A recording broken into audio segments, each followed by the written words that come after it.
Alright guys, welcome back to another video, and today I'm going to show you 7 ways to deal with your social anxiety and hopefully crush it. Now just a quick heads up, these 7 methods are from various schools of thought, so hopefully there's something here for everyone. And as I always say, try every method out and just keep using the ones that work for you.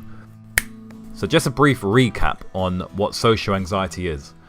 Social anxiety is the persistent fear of a social or performance situation where you may be exposed to the negative judgment of others. It is also the fear that you will do something in these social situations that could be considered humiliating and embarrassing. If you want a more in-depth explanation on this condition, then check out our previous video, which I'll leave a link to in the description down below. Method 1. Admitting and acknowledging your social anxiety with other people. Now those who suffer from social anxiety, they believe on some level that if others see that they're anxious on the inside, they'll get rejected or judged in a harsh manner. In other words, they put on this fake persona where they act like everything's okay on the outside, where really on the inside they're distressed. Therefore, for this first method, you need to get direct evidence that nothing bad is going to happen if someone sees that you're anxious. Now the easiest way to do this is to straight up tell someone how you really feel on the inside. Tell a friend, tell a family member, or someone whom you really trust. So for example, the next time you go out with your friends to a social gathering, just pull them to one side and just say, look, I suffer from social anxiety and therefore I may come across uncomfortable or distressed at certain points tonight. Now by doing this, you're going to notice a few different things. Number 1, you're going to see that nothing bad is going to happen, and all the worrying was a construct created by your mind. Number 2, you're going to see that people are actually a lot more supportive and comforting than you may think, especially to those who they already have an established relationship with. Number 3, you're going to notice that the anxiety no longer has a strong grip over you. It will still be there, but it won't be as intense as it was before. Now the reason for this is because unlike before, where you were playing that fake character of everything's okay, I'm perfectly fine, look at me, but on the inside, you are really distressed and anxious. Now you're acting in alignment with your internal world. On top of that, you've got the proof right in front of you that nothing bad is going to happen. So the anxiety and the fear of something happening is no longer a threat. This will allow you to act more free, more natural, and more congruent to who you truly are, and not put on that fake character. Method 2. Challenge your negative thoughts, don't just accept them. You see, we all have negative thoughts, and honestly, most of us let those negative thoughts run our lives. We leave them unchecked, and this is a massive mistake. So from now on, make a conscious effort to note down all the negative thoughts that are related to your anxiety. And the best way to do this is to note down everything that crosses your mind when you're in an anxious state, because that's when you're most overwhelmed by emotion and your mind starts racing with these negative thoughts. Write down everything and keep it in a thought journal. Over time, you're going to start noticing reoccurring thought patterns in your thinking. Now remember, your thoughts directly influence how you feel. So by us identifying these thoughts, we can begin to challenge them and hopefully change the way we feel. Now there's numerous ways to challenge these thoughts. For example, you can use method 1 of this video and express these thoughts with someone you trust. They can then give you a more accurate reflection of who you truly are, which I promise you is going to directly challenge the negative thought in your head. Number 2, if you have a therapist, you can bring this along to your next session and they can employ a range of techniques which will hopefully weed out this negative form of thinking. And number 3, if you're doing this by yourself, then you can use the following cognitive self-help measure to directly challenge these thoughts on your own. Now to do this, make a second list and name it positive traits about myself. Not me, you. And on this list, you want to write down everything that is good about yourself. This can include skills, abilities, your vocation, your personality traits, your values, etc, etc. Make a list of everything. Now this is good for 2 reasons. Number 1, it's good to build self-esteem, because all of us have a bad tendency of over-amplifying our negatives and downplaying our positives. With respect to this video, this positive list can be used to directly challenge the thoughts in your negative thought journal. Now the way to do this is to take the thought from the journal, compare it to something off the positive list, and then build a logical conclusion based on those two instances. So for example, a negative thought, I'm a bad person. Let's take a look at the positive traits about myself. Oh look, I'm a good son. Oh look, I help others. I give to charity. I'm a good daughter. I'm a good husband, a good wife. I offer positive value to the world. What's the logical conclusion from these two instances? You can't be a bad person if you're doing everything that is listed on this positive trait sheet. Now, I'm not saying that by doing this exercise, those negative beliefs and thoughts are magically going to disappear. But what I am saying is, if you do this enough times, you'll begin to rewire your thinking, and eventually, with enough repetition, those negative thoughts can turn into positive ones. Now, if you want to see more examples of this method in action, I'm going to leave a link in the description down below, which is going to contain the negative thought journal and the positive trait list with examples similar to this. Method 3. Control your breathing. When you become anxious, your fight or flight response will kick in. This will begin to make your breathing very rapid and your chest will begin to tense up. You'll start to sweat and blush, and it's a downward spiral from there on. Now, to counter this, you need to regain control of your breathing. Now, the easiest way to do this is to use meditative breathing techniques. There's many of them out there, but the one I'm going to recommend is as follows. Next time you're in an anxious state, breathe in through your nose for 5 seconds. Now hold for another 5 seconds. Then exhale through your mouth at full force. Now you want to do this preferably with your eyes closed to maintain your focus, as if you have them open, you might be distracted by the outside environment. Another side note is not to rush this process, as this can make the anxiety worse. Take your time and do this breathing exercise properly. By doing this, over time you'll interrupt that fight or flight response, the emotions will begin to settle, and your breathing and physiological response in your body will go back to its normal state. Next method, exposure and desensitization. Now this is probably one of the hardest methods to do, but it's also one of the most effective.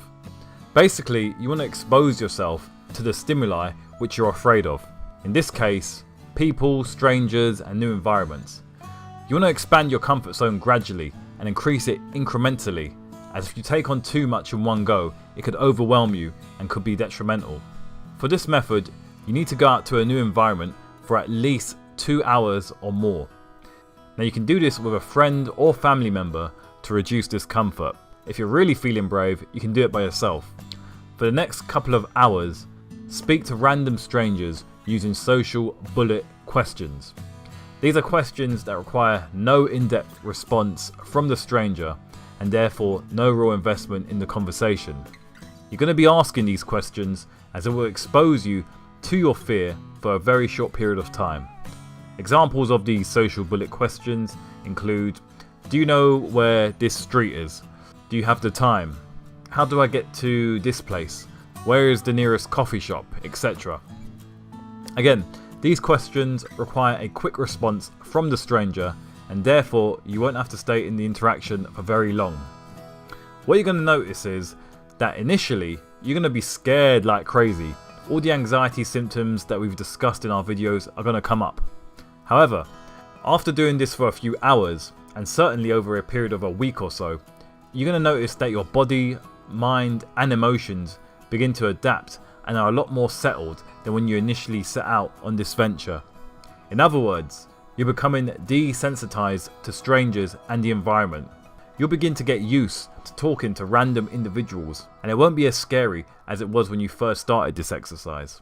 Much like the first method of this video, by doing this exercise, you're directly challenging your belief that something bad will happen if you speak to someone you don't know. Now, the more you do this method, the easier it will get. So I recommend you start small and gradually expand to longer durations until the fear is squashed. Next method, mindfulness. Mindfulness is when you bring your attention and awareness to what's going on in the present moment, This includes sensations in your body, thoughts, emotions, and other internal occurrences. In some instances, it could also include outside stimuli as well. Now, the reason we're trying to bring our attention into the present moment is because the majority of us spend most of our time mentally trapped in the past, or we're trying to anticipate future events. With mindfulness, we're directly trying to go against this and keep all of our attention on the here and now. Now, studies have shown that mindfulness can be used to lower stress, lower anxiety, reduce negative thoughts, boost your working memory, and improve your overall focus. Now, there's numerous reasons why mindfulness works, but the one I find most fascinating is that by doing mindfulness meditation practices on a regular basis, you can enhance your prefrontal cortex, which is responsible for complex cognitive behavior. By enhancing this region of the brain, you can directly inhibit the emotional response structure of your brain, known as the amygdala. In other words, you can directly lower your anxiety response using the prefrontal cortex. So the strategy for this method is, we're going to use mindfulness practices to enhance our prefrontal cortex as much as possible. Now, by doing this, not only are we going to loosen those attachments to the past and the future, but we're also going to be better equipped when anxiety does get triggered. It's also worth mentioning as well, by doing mindfulness practices over a long period of time, the amygdala actually shrinks in size, which again reduces the emotional response when anxiety is triggered. This is one of my favourite practices next to exposure and desensitization, so I highly recommend you guys check this out. Now, there's numerous mindfulness meditative practices that you can use. I'll leave a link to some in the description down below, so definitely check that out. Next method, use the social anxiety checklist/cheat sheet. We created a checklist that's going to show you 5 ways to deal with your anxiety when it actually gets triggered in real time.